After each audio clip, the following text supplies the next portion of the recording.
This is the Situation Room, the only way to start your day. This and it's going to get busy as we approach the elections. Okay, well, let's see. There's some questions that we have for you. Let's see what Kenyans are thinking versus what answers you have. But before we do that, Dennis wants to take you to West Africa. Yeah, we are in Liberia. And when we talk about Liberia, let's just look at its history. Yeah, so it endured two brutal civil wars, 1989 to 1996, and the 1999 to 2003, which left the country devastated. But a little bit later, since 2003, it has enjoyed relative peace with significant rebuilding of its economy and institutions. Ebola as well hit the country really bad, but they continue to come up and push the country's economy. But the proverb today from Liberia, no matter how long the dry season lasts, the rain will come again. Yes. How would you interpret that?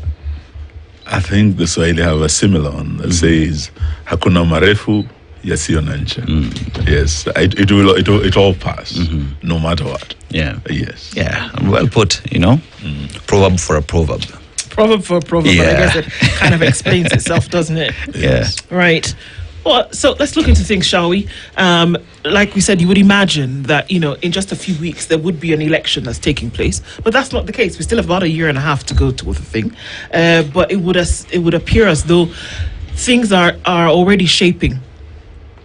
You were in church in Mwe yesterday, and you said something that was really interesting, and my mind stayed on that for a minute. And let's use that as the first question as we get into this.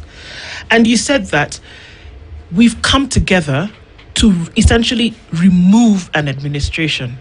And right now, we don't know who the leader is, because all of us who are there deserve that seat. You said all of us who are there leading in our different capacities deserve that seat, but we've come together. We don't know right now who the person is going to be that's going to stand for us.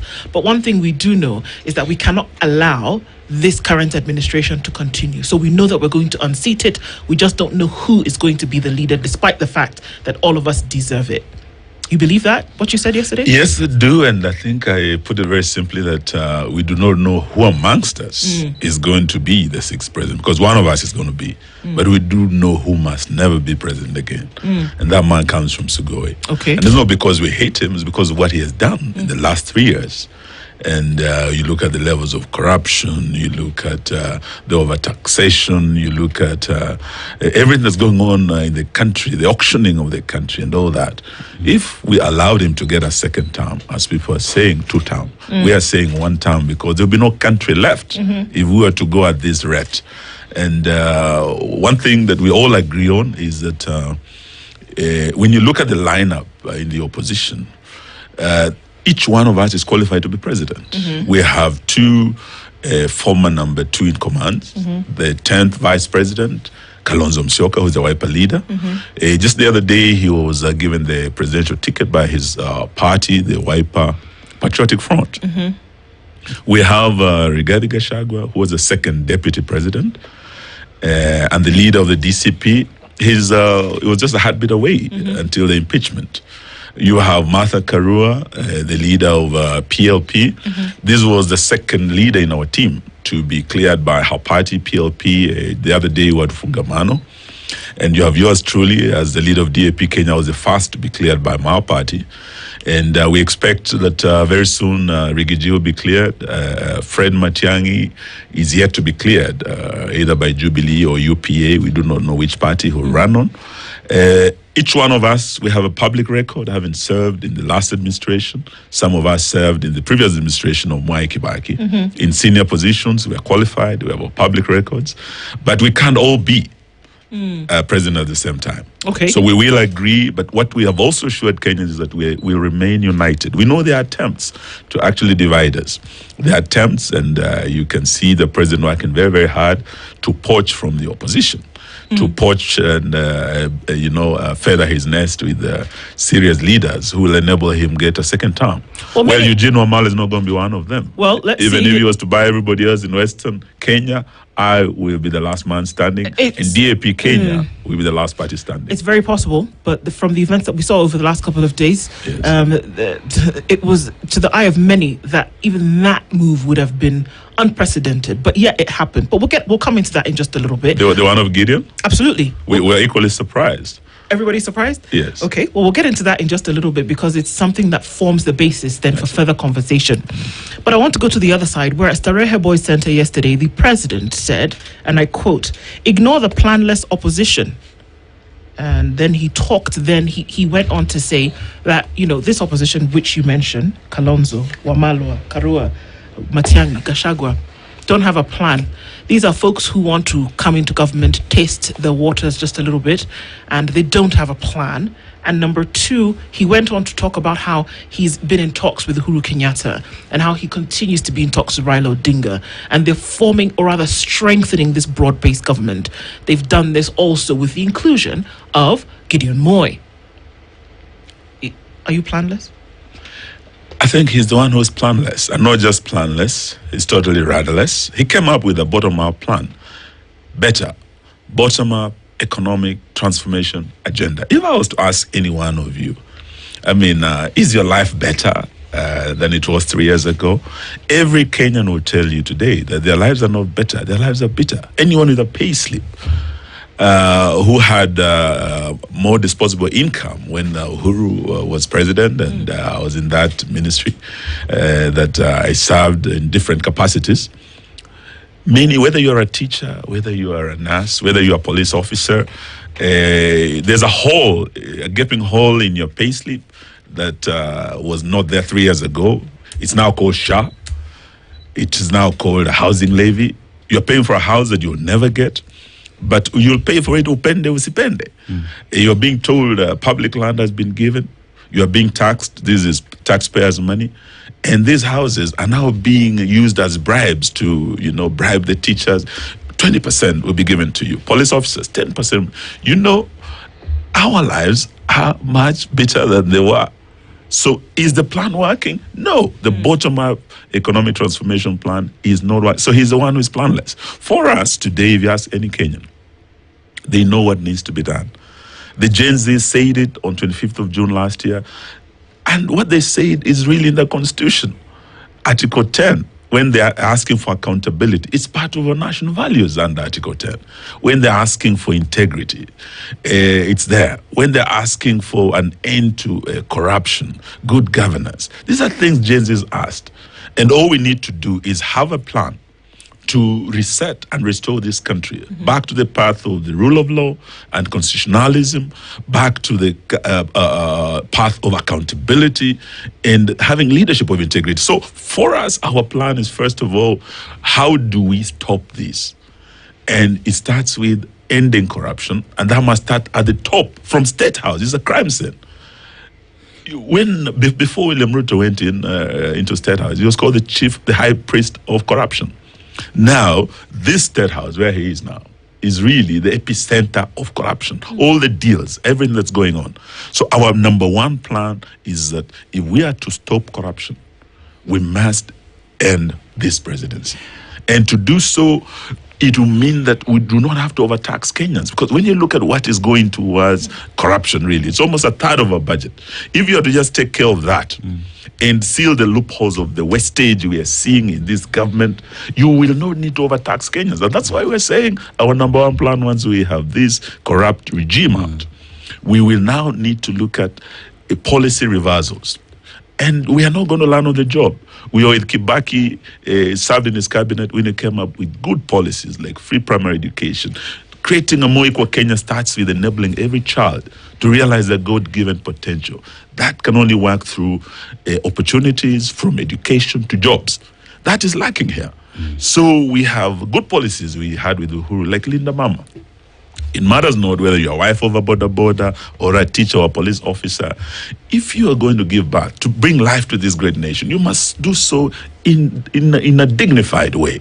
And this we had create a more equal country where mothers would give birth without being charged. This guy comes in, removes Linda Mama, comes up with something called Sha, She, Shu. That's not working. I was in Kakamega last week. and we had a 100-year-old hospital called St. Mary's Mumias. It was there from the colonial days. It never collapsed. During the Jomo Kenyatta, the 24 years of Moi, 10 years of Kibaki, 10 years of Uhuru, it never. The day William Ruto took over and came up with this Shasheshi thing of his, 100-year hospital collapsed because of this new system. So what we are saying is that, number one agenda, remove this guy, reverse these policies, and we have all agreed, if Eugene Wamalwa becomes the sixth president, the number one executive order will be reversing, scrapping this housing levy. It is really the most corrupt scheme we've ever had. We will also want to scrap this housing levy. Apart from housing levy, these are policy reversals that we have all agreed on, whether it is Gachagua or Kalonzo or Wamalwa or Karua. So we know what needs to be done. We do not need to learn on the job. We have been in 2 administrations, and we know what it takes. But Eugene, Yes. there is the question of you served in previous administration. Yes. Today, Kenyans are asking, what is it that Wamalwa has done? Because let's take, for example, the Jubilee administration where you served. And Kenyans today say part of the problem as to why we are here today is because of policies that were made by Jubilee administration, which you are party to. Yes. And even today, as we talk about William Ruto should go home one term, that is a phrase. But Kenyans are saying united opposition as well is not the solution. How do you shake up that ideology that you are part of the problem and that you are here to offer the solution? I think it starts with convincing Kenyans. I think it was Madison who once said that if we're a nation of angels, we don't need a government. But we are not angels. Do not expect angels to fall like manna from heaven to just drop from nowhere and come and change this country. No, it will take Kenyans, leaders who have been here, leaders who have been born here, and who are ready to lead. What it will take is having that yardstick that I was talking about in terms of Article 10 of our Constitution. So that we have leaders of integrity, we have leaders who are patriotic, we have leaders who not put their personal interests, commercial interests, over the national interests, as the way we are seeing in this transactional government. And this is what is going to be the taste. So it's not whether we have a new person coming in that is, untested and therefore is likely to be a good leader. It is even better that you have a leader who has been there. What must be done is to put all our public records to the highest levels of scrutiny. You, Wamalwa, you served as Minister for Justice. What did you achieve? Did you have any scandal with that ministry? If there's even an iota of a scandal involved in one of the ministries I served, then do not give me that chance. Because if as minister and given the opportunity to serve the public, I used that to satisfy my personal greed, then if you allow me to State House, if I was stealing with one hand, I'll steal with both hands because there'll be no one above me. And that is what is happening. That is a mistake we made. And Kibaki once said that, leadership is not an opportunity to satisfy personal greed, but it is really to serve. But it seems like it is now. No, it is. And that's why I'm saying any leader that is offering to lead this country, the public must, with a tooth comb, go through your record. And if there are scandals and there are issues of integrity, for God's sake, do not allow me near State House. Then how do you describe an alliance where you and your what I would call the other party leaders coming together, you have individuals then within that space who have scandals? Some of them have actually had court cases. But yet there is something that unifies all of you together, and it's the slogan one term. And you're saying, okay, the agenda then is to get this person out of power, and then amongst yourselves appoint one who then will lead the entire group, because like you said, all of you can't be president. Yes. How do you reconcile those? That is now what we're saying, that the public must subject us to the highest levels of scrutiny, including our public records, to see who qualifies. And for me, I believe integrity should be on the ballot. If we want to change this country, we continue electing corrupt leaders. Like the current president, if you look at his record, the number of scandals. When you look at his record, he already had a case to do with pipeline. He tried to grab pipeline land and sell it. Now, if you look at that record and you still allowed him into State House, now he wants to sell the entire pipeline. He wants to sell the entire refinery. And when you look at the transactions going around the pipeline, they're very opaque. Then you hear of some Nigerians who are actually related to some of these powerful people who have interests in the refinery and now the entire pipeline. So the minute you allow someone with those integrity issues who got away, and not just about the pipeline, processional way itself. You know, the road from State House to the Serena Hotel. Mwai Kibaki, when he became president, he called his minister. He said, now you are a minister in my government. Can you return the title deed for this land? You know, that whole land between State House and Serena was a plot in this guy's name. In whose name? William Ruto. Really? And Kibaki demanded. That title deed was returned. Someone who can grab until the way to State House itself, given a chance. Look at what he's doing. He started by trying to sell JKIA. We went to court. As DAP Kenya, we're in court with Wiper. We're in court with Tony Gashok and other people. That is how he dropped the JKIA deal to Adani. Ketraco, our power lines were gone. Now, our health system, all these were 3 Adani deals that were going to be controlled by some private individuals. You are talking of our airlines, our airports, our power lines, our health system, all in the hands of individuals. And these are not very reputable individuals. When you look at the Adani record, I mean, there's a very dubious international record. This is a guy who was chased in Bangladesh. He had problems in Sri Lanka, even in India itself. In the United States, this guy was a convicted felon. Then you come here and you're telling Kenyans, the president himself defends, no, Adani is okay. Prime Minister Raila Odinga came in and said, no, Adani is not a very bad guy. Even the other day, he was still talking about, but we are saying no. If we are going to allow our family jewels to be auctioned, we are not just talking about profits. We're talking about our sovereignty. We're talking about our national security. Okay, so Yes. Eugene, if that's the case, if I may, I mean, you've painted the picture with broad and, smaller strokes. We see, Yes. and many Kenyans can see with what you said. But in order to uncanvas this, that's you bring in a new leadership, or you bring in, whether it's a new administration with the same leaders that you've seen before, whatever the case may be. But there must be a plan. Yes. What would you do? Let's assume that one out of these 5 individuals, 1, 2, 3, 4, 5, yes, one out of these 5 individuals is going to be given an opportunity to lead the country, and then most probably will, put others in positions of leadership and responsibility and accountability. What would you do? Let me give you 3 areas. What would you do? Look at the state of the economy today. It's 12 trillion shillings in debt. Yes. And with the likelihood of borrowing more in the short term and also more in the long term. 70% of revenue goes towards debt financing. Yes. And so there's only 30% which goes towards recurrent expenditure, it goes towards development, and every other thing that needs to be funded. That's not nearly enough. Let's look at an education sector which right now is on its knees. It's on its knees. Whether we're talking about infrastructure for schools at whatever level, from ECD to primary to junior secondary to senior secondary to tertiary. On its knees. Whether we're looking at funding for education, whether we're looking at infrastructure, whether we're looking at value and quality assurance across board, because we're not training our teachers, we're not paying them nearly enough to then essentially have them teach properly. And then we look at health, like you've mentioned. Not possible for everybody who goes into a healthcare facility today to get everything that they need and it be taken care of. Those are just 3 examples. We've not even gotten to road infrastructure. We've not gotten into, supply of water and amenities. We've not even gone into corruption. How would you do it? Because we can paint a picture of how bad it looks, but how are you going to recanvas the thing to make it look better? I think the first thing you need to look at is that it's not cast in stone. These are policies that were changed.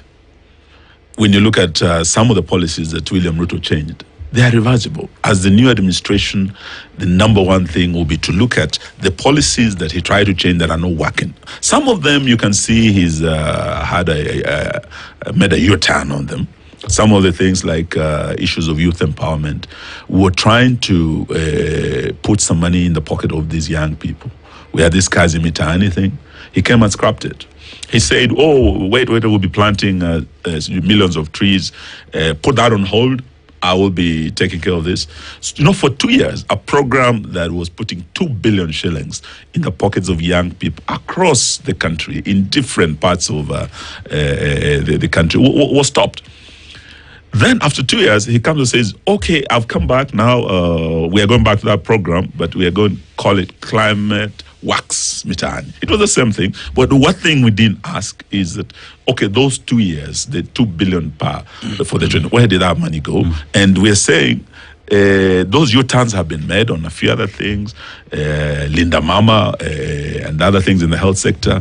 We had a package for the educare for our kids, so that when your child is unwell at school, they're taken care of. So now the kids are exposed. Parents are being called. These are things, policy changes made across sectors, from health. We had NHIF that was working. It had challenges, it had some loopholes. But as we speak, we had experts who had already told us what needed to be done in terms of improving, sealing the loopholes. And this would have been done at a lesser cost than the 104 billion new system that these fellows brought in. But what would you actually do? That's not working. What would you actually do, Eugene? What we'll do... What would you actually do that would reverse these things? I'm saying these are just policy reversals. When we come in, number one, executive order we're saying, we scrap this SHA thing.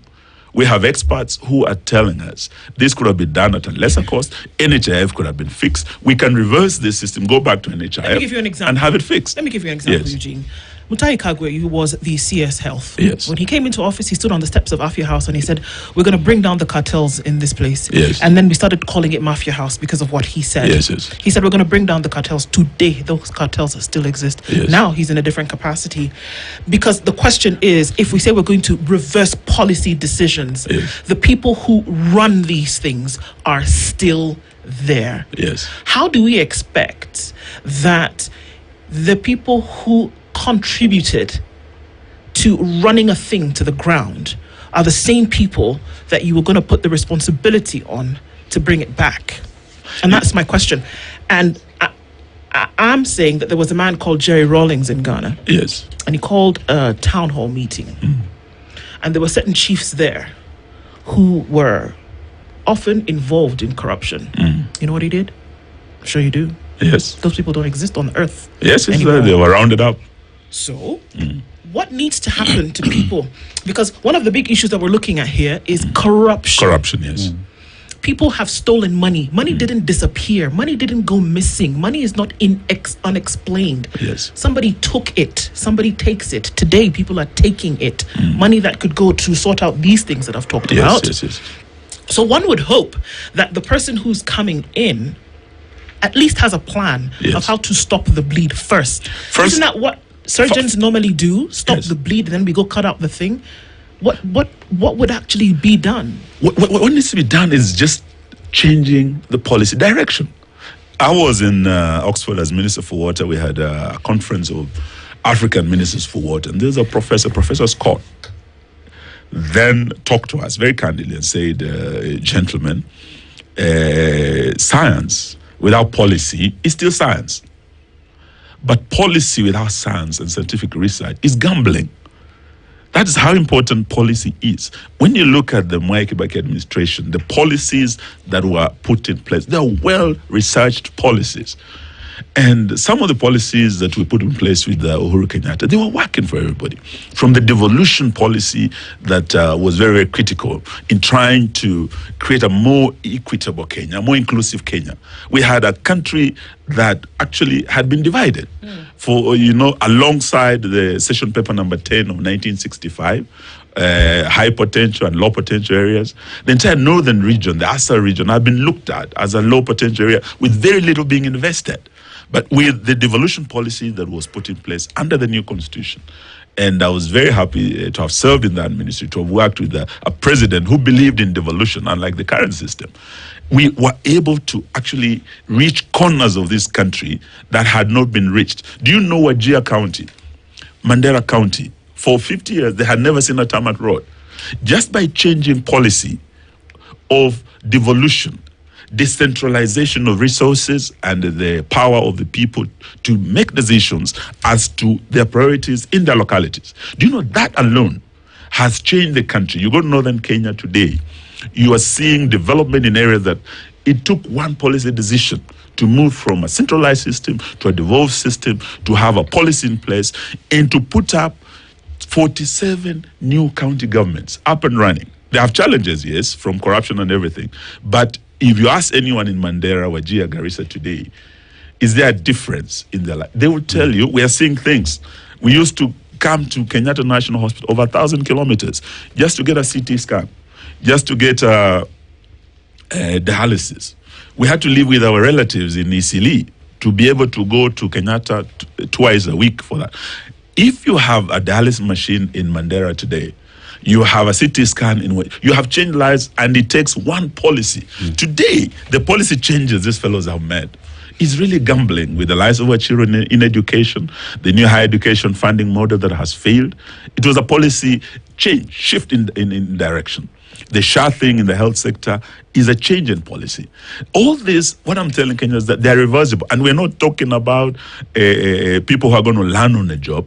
We're talking about people who know what needs to be done, and we've agreed in health, we must reverse this SHA. We already have a team working on a replacement system that would better the lives of Kenyans in matters of housing. What we're seeing now, and the president himself said it when he was in Addis, he told his fellow presidents, and he was a star at in New York at the UN, everybody, you know, I was able to get 500 billion Kenyans willingly, you know, Kenyans have paid through their noses for this housing levy. And what the amount of money raised is more than the houses being built. So what is he doing? He has so much money at his disposal. This is the money now he's calling governors. Work with me, I'll build you 10 markets. I'm building 400 markets. You know, using the sweat of Kenyans through this housing levy to bribe governors, teachers, police officers, playing politics with the lives of the people. But we're saying we had the big four under the Uhuru administration. And one of those was really housing. But we were not taxing. We're still building affordable houses. Some of them that are being opened today by William Ruto were built by Uhuru Kenyatta without having to raid your pay slips. So there are ways that we can change people's lives just through policy changes. But what we need are not half-baked policies. You try this today, stop that today, go back to that today. That is gambling with the lives of Kenyans. And we're saying we are ready to fix it. But the number one thing we must do is stop the bleeding of this country through corruption. Over 30% is just going through that. The wastage in this government. You look at what they've been doing at State House. They're doing the Cabra this week. They're doing, when we left State House, under the Uhuru administration, we're just putting in about, I think we're at about 3.9. What we are looking at now, they have tripled the budget for State House to almost 11 billion. And what we are looking at is handouts. Anyone going to State House today, you're assured of 10K.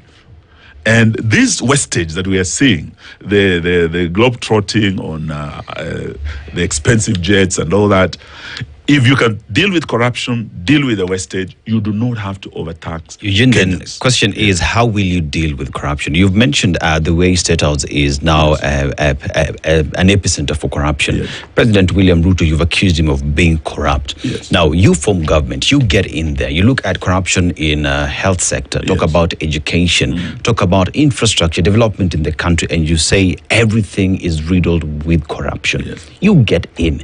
You've accused President, at the point is former President William Ruto is corrupt. How do you deal with him? First of all, if we put integrity on the ballot, it means State House must stop being the epicenter of corruption. It starts at the top, just like fish, it rots from the head. The minute from the head of state, we have integrity there. And those visits to State House with briefcases will stop. If you're told today, oh, boss, I have this deal here, can you... you are told you leave State House in handcuffs, people will stop making deals at State House. Will you open investigations against Definitely. against and William Ruto at the time? Definitely, and we let institutions work. We are not talking about witch hunting. We are talking about returning the country to the course of rule of law and accountability. That everyone doing anything, whatever office you're given, know that you'll be held accountable.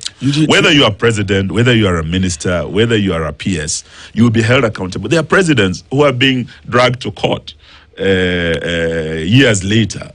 The French president has been sentenced to prison. And how will Sarkozy, for corrupt deals he made years ago. So let everyone know that the protection of the presidency is for the period you are in that office, is to protect. But the minute you are out, you will be held accountable. How are you dealing with corruption issues within the coalition that you're in right now? Because the coalition that you're in, there are those who've been accused of equally being corrupt. So before getting to power and forming government and dealing with corruption, how are you as Eugene Wamalwa within the united opposition dealing with corruption from within?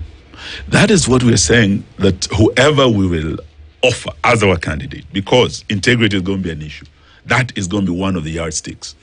In the process of identifying that candidate, we must also be able to offer Kenyans a candidate that Kenyans will look and say, okay, this guy is clean. This guy has served, yes, he has a clean record. This guy is better than Kasongo. Because we've never had Wamalwa with any scandal. We've looked at the Ministry of Justice, there was no scandal. He served as Ministry of Water, there's no scandal. We've looked at devolution, he served in defense. But if there was a scandal anywhere, we should be able to say, okay, though you want to be the candidate, but look, because we'll have a team, we'll have a process of identifying that candidate. We do a SWOT analysis to look at the strengths and weaknesses of each one of us, so that we're saying we want to give this country the best.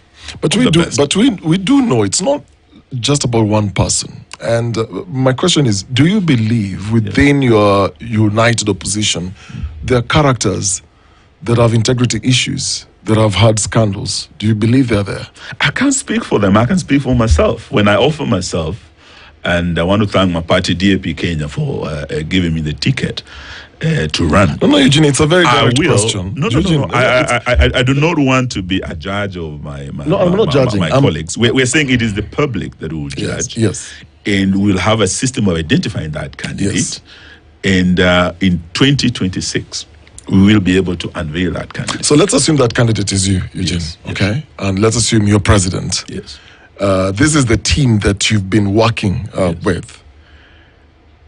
Are you saying there won't be a time, because we've seen this happen in the past in this country, where then there is I hate to use this word, but it's been used before, shareholding. So you have principles. And when you're talking about principles, is if you become president, then there will obviously will be something for Gachagua, there will be something for Kalonzo, there will be something for Martha Karua, there will be something for Mithika Linturi, there will be something for all these people. Yes. Correct? Are you not concerned that if then you're working together as united opposition and you're saying that, okay, you're fronting yourself, Kenyans will judge the rest, but when the moment you take over power, you still have to work with these characters that have had scandals, that have corruption issues and integrity issues. You'll still be forced to work with them, right? Yes, but what will matter most is the head of the team. But you'll still have to work with them. Well, like I said, even as president, yes, you will not just be elected by the devout Christians and pastors, and you'll also be elected by other people. By thieves and robbers also. Votes will come from everywhere. Yes, just like the team. As the driver of the bus, there are people that you are carrying. They can't all be angels. But what will matter is who is on the steering wheel. If it's a man or woman of integrity who has a clear vision for the country, where he would want to take and steer the country in the right direction. But you can have people in the back of the bus who are shooting people up in the back of the bus, Eugene. You can also toss them off. Yes. And you take command of that bus. That's what everything stands and falls on the leader of that team. If we have a leader of integrity, we'll go in the right direction. But if we have an Alibaba there, then it would be the story of Alibaba and the gang of 40 thieves. This is where we are going. I think if you look at the transactional manner in which this country is being run, you look at the dealings with the RSF in the Sudan, the blood diamonds and gold from the Sudan. And here we are at the UN speaking about the security situation in the Sudan. Yet, we are the ones facilitating. We are the ones allowing guns to come through JKI and going to Sudan, where women and children are being killed. We are hosting the RSF leadership here. Nairobi has become the center of, these rebels, whether you're talking about the Congo River Alliance, the M23 from DRC. Nairobi has become the hub.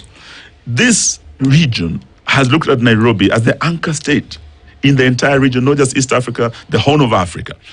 We have been the stabilizer of this region. What have we become lately? The destabilizer of this region. You look at Kinshasa, they are pointing fingers at Nairobi. You look at Khartoum, they're pointing fingers at Nairobi. Something has gone wrong. It's about the transactional leadership we have. So all I'm pleading with Kenyans is that whoever you choose to be the next president, let integrity be on the table. Okay, you said earlier that you were shocked, and I want to go back to looking at what the president has said. A lot of these issues that you've raised, but one thing that he keeps insisting on is trying to build national cohesion, and he's talking to the opposition and saying, "Look, you have no plan. I have a plan. We have a vision, and we have a program that we want to implement." And therefore, drawing in different political leaders.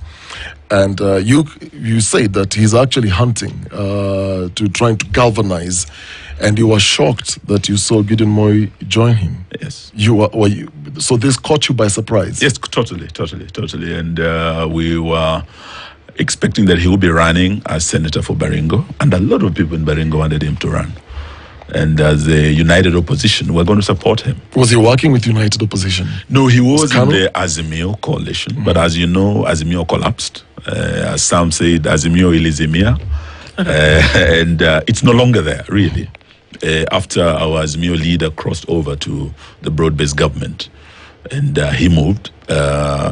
Martha Karua's PLP was the first party to exit Azimio, and DAP. Not Kenya at the yes, time. and not Kenya at the time she moved. DAP Kenya, my party, was the second one to move, and I believe Wiper up to now have said they no longer associate with Azimio. We don't know the position of Jubilee. We had them in the NDC talking about Azimio. But as far as we are concerned, Azimio is dead as a dodo. It's no longer there. And whether Kanu was remaining in Azimio and in the Jubilee, that was their own position. But having joined the broad-based government, that meant that you can't belong to two coalitions. The minute President Ruto signed an MOU, a past election pact with Raila Odinga. You remember it was March at KICC. That was the end of Azimio. They actually, by signing that MOU, signed the death certificate of Azimio. So after that, we have not known Gideon's position because he has not been associating with us in the united opposition. He's stayed neutral. And we're hoping he would join us as a principal. And we're hoping he would win the Baringo seat and come back into active politics. But I think you better ask him what the reasons were for him to have made that decision. What's the chatter? I do not really understand, but many Kenyans are surprised. What we are seeing is an attempt to broaden the broad-based government. For us in the opposition, we are firmly broadening our opposition team and strengthening and bonding and planning ahead, working on our manifesto. As I've said, most of these are policy changes. We have teams working on different sectors, from health, that is already in a mess, to education, to economy. And we're telling Kenyans it is possible to have a regime that will come and offer you tax cuts. But yet we hear... There are teams that would come and say, like Kibaki did when he came in, he didn't raise taxes. But Eugene, we keep hearing from your meetings, Yes. and Over the weekend, we actually had the former Deputy President, Rigathi Gachagua, say that, speaking to the mountain and saying, look, let's not allow ourselves to be divided. And there's always this chatter that the president is trying to make inroads and trying to get some of you in the united opposition to join him. Yes. Is that what's happening? Yes, it is happening. And, Who's been approached? And I can tell you that Kalonzo Musyoka has been a major target, and many stories we've had. Why Kalonzo has Kalonzo gone. Musyoka? Because as we speak, William Ruto is a chess master. He knows his sums are not adding up. He knows this opposition united to the end would mean a one-way ticket for him back to Sugoi. He knows it. I mean, he's also a student of the late President Moi. This was a professor of politics. You remember when the opposition came together as we have and faced him in 1992. What did he do? He just divided the opposition. He was able to beat them. 1997, again, we had my brother running, we had Raila running, we had Ngilo running, Kibaki. Again, he was able to beat a united opposition with less than 36% of the vote cast. Mm-hmm. So here is a Ruto who was in YK92, who worked with Moi, who knows the tactics of Moi, divide and rule, and he knows very well that this opposition left as it is to the end. And God forbid if they were to pick one candidate, I'll be a one-term president. Mm. That story we were being told, I heard Musali saying, in Africa, it's not easy for an incumbent to be beaten. Just yesterday, you heard what happened in Seychelles. It was one term. Last week in Malawi, Chakwera was sent home after one term. Why? Because, just like Ruto, he promised heaven and delivered hell. Chakwera-nomics never worked just the way Ruto-nomics is not working for Kenyans. And he was sent home one term. So in Liberia, you were talking about Liberia, George Weah. Mm. Where nomics not working, just the way Rutonomics is not working. And George Weah was sent home one term. Good luck, Jonathan, in Nigeria, in Malawi, you saw what happened. No one should tell you that it's not possible for a president in Africa not to lose. So in this case, why is Kalonzo being targeted? He's being targeted because, as we speak, Ruto is looking at the chessboard. Mm-hmm. This whole week, he's moving east. As the opposition, people are asking, why are you so much in the east? Why are you so much in the mountain? Why are you targeting Western? Because when you look at the votes of Kenya, these are the rich vote baskets of the country. And the minute you lock the mountain, this is what put Ruto off, on top of the whole part. Because almost 50% of his vote came from the rich vote mountain. When Gachagua said, let us not be divided, Gachagua led the campaigns for Ruto. He knows what he's talking about. He built the numbers for Ruto. Mm-hmm. Ruto called him one of the greatest mobilizers ever. Now, when he was mobilizing the mountain for him, he was not a tribalist. He was mobilizing for Ruto. Today, when Gachagua says he wants to mobilize the mountain for the opposition, for Wamalwa or for Kalonzo or anyone else, now he's become a tribalist. When you are going to Kabrak to make peace with your Kalenjin brother Gideon, you're not a tribalist. When you look for a young man, firebrand like Buzeki in Uasin Gishu, who has been giving you hell, a Kalenjin like you, and you bring him in the fold, you're not a tribalist. But when Wamalwa looks for other lawyers to talk and bring the Western region together, they become tribalists all of a sudden. Ruto knows the arithmetic is not adding up. There's a gap of almost 2 million votes. The opposition is likely to beat him by. The only place he can recover that after losing the mountain is Ukambani. Every day you'll hear Oscar Sudi say, Ruto is meeting Kalonzo. Terage will say, Kalonzo is joining us. Why? There are 2 million votes out there in Ukambani. If William Ruto got that today and Kalonzo joined him, it's game shot. We will not lie to Kenyans. It will be two-term automatically. As we speak, there's a gap of 2 million votes that the opposition is likely to beat William Ruto with. Watch this week. You have already every day calculated. Yes, we know we know the history, we know the geography and the numbers. But someone who knows that better is William Ruto. This whole week he's in Ukambani, he's going to Makueni, he's going to Kitui. In fact, the National Day on 20th is going to be in Kitui. So just watch how he's going to woo that. If he misses the lower eastern region And if he loses Malava, and as we are going to beat him, I believe, and loses Western, William Ruto is a one-term president. Doesn't the 6.3 million votes that is being targeted by the IEBC not feature in your calculations? But even then, as we talk about IEBC, I sat down with Rigathi Gachagua and asked him about the ongoing registration, especially using the new methodology, which is the IRIS. Yes. And he says it'll go to court, but going to court on what basis? Because IEBC says Kenyans have always complained about the register, and new security features will ensure that the register is tamper-proof. Yes, but whatever decision, you know the difference between this constitution and the previous one. Whatever decision you make, you must have public participation.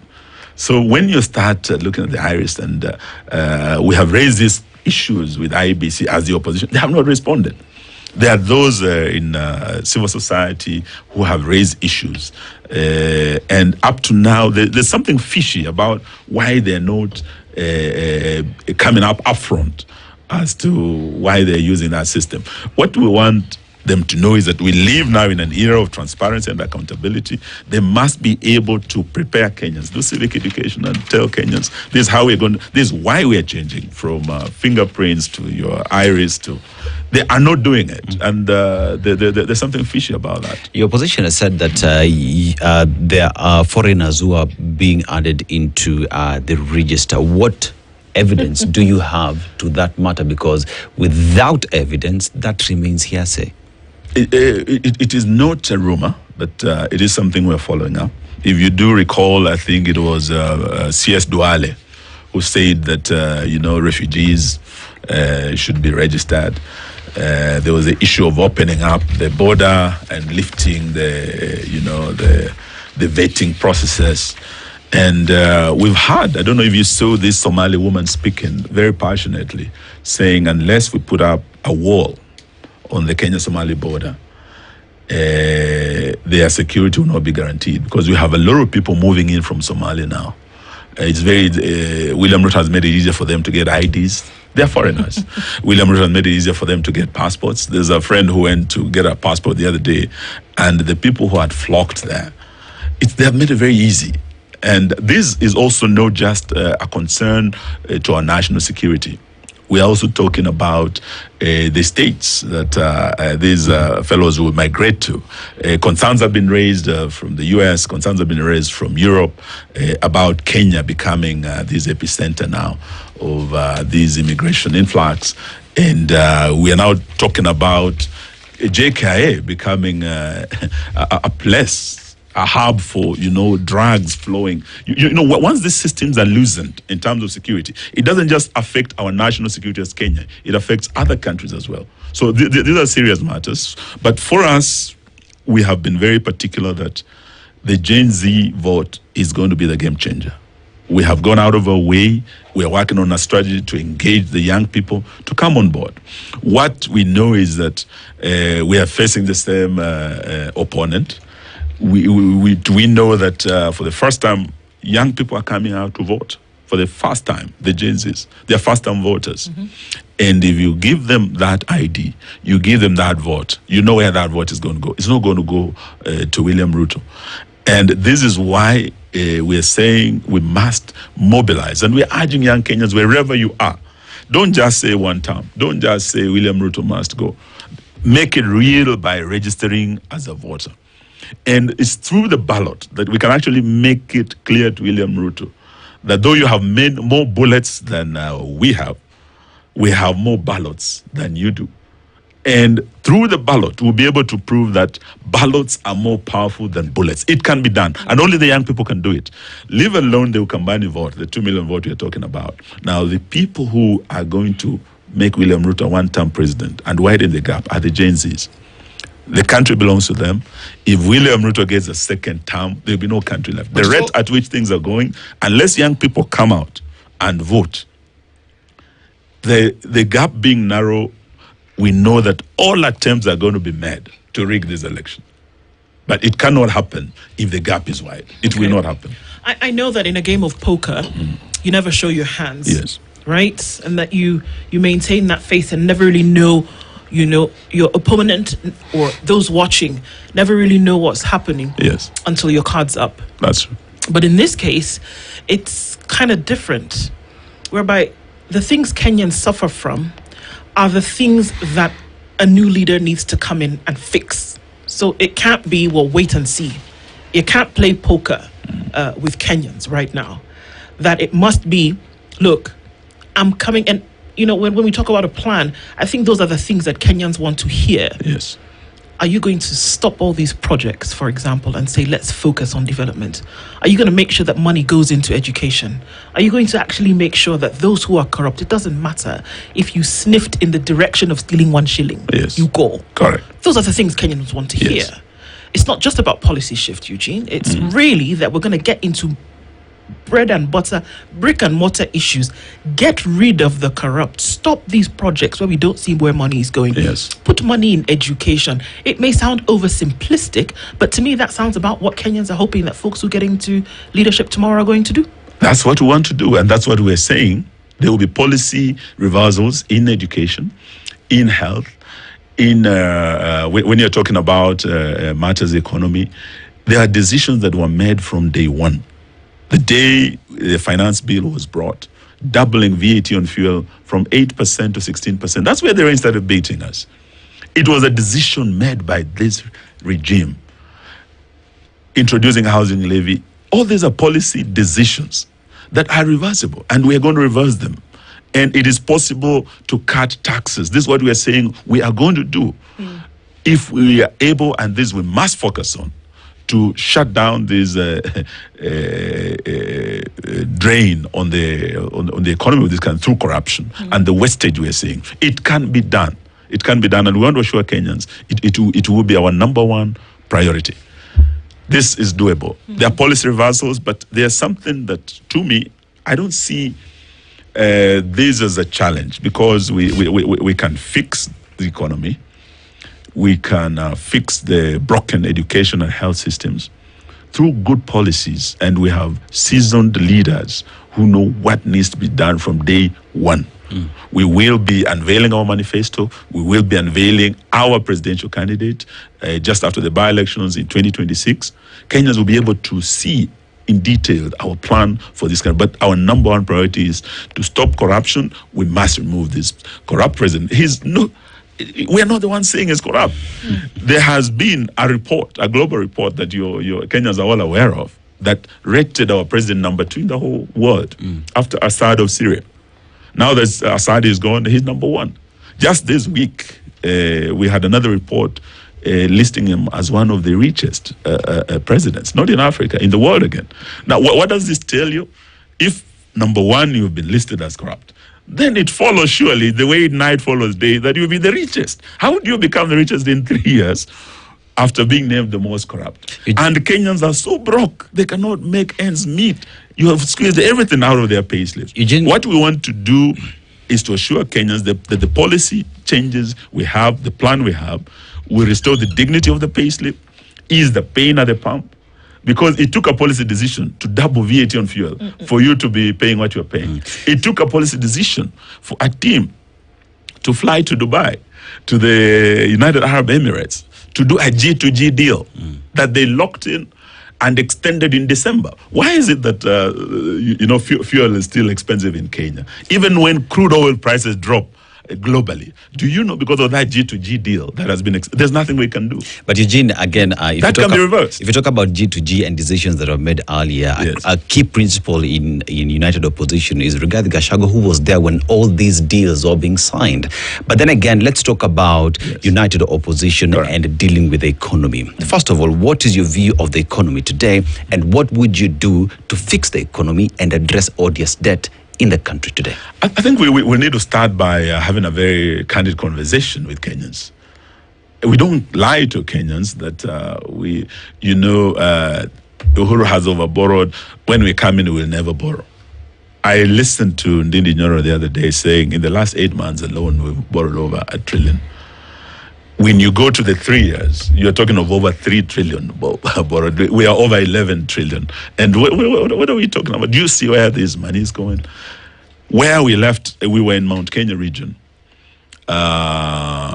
Many people blamed Uhuru for borrowing, but he was borrowing and was seeing what the money was doing. When Kibaki would borrow, you would see what the money was doing. You would see thicker super highway. But Kenyans don't know where $1 billion went to. No. These are issues that can be raised, and I think good people like Jimmy Wanjigi have been raising these issues, and it's their right to do so. But when you look at just like our visit in the mountain, I was very shocked. We were in Kirinyaga. You go to Kirinyaga, we were able to put up Thiba Dam. Thiba Dam was supposed to double rice production in that Mwea area so that we reduce that deficit and importation of rice. We don't have to get rice from Pakistan. We have the capacity to produce enough rice. Through irrigation, when I was Minister for Water and Irrigation, we were able to put up Thiba Dam and we completed it. I was there yesterday. All that needs to be done is for canals to be done, for water to be supplied to the farmers. People in Mwea are still crying about water today in spite of that investment. Where we left it, but is where it is today. The water is there; it's not being circulated. We traveled all the way to Sagana, the Keno Sagana, road. Where we left it, not an inch has been added, but the money is being borrowed. In fact, the same period that Ruto has been in office, he has borrowed more than Uhuru did. But can you say one thing that has been done? The Mau Mau roads were there. Nothing has moved yet. So this is what we're talking about. But Eugene, yes. During when your CS irrigation, Kenya was still importing rice. Yes, and that is why we put up Thiba Dam. And that is why we put up Bunyala irrigation scheme to be doubled through the World Bank program. We borrowed money to double rice production. And when you go on the ground, you will see the infrastructure. You see where the money went. And today, if we're just able to supply the water to the farmers, we can double the rice production in Mwea. We can double the rice production in Bunyala irrigation scheme. We have the capacity, we have the potential. What needs to be done is just leadership to ensure that this is done. But you look at the priorities of this government, they are totally bottom up, they're upside down. You are ready to spend money sending our officers to Haiti. Court orders have been given not to do that. You send officers there, you are spending billions on them. And you are not able to give enough money to the education sector. You cut down on capitation. Counties, as we speak, do you know the employees of county governments that have not been paid for 4 months? How are they living? How are these Kenyans living? And they're being told there's no money. But you look at the handouts being given at State House.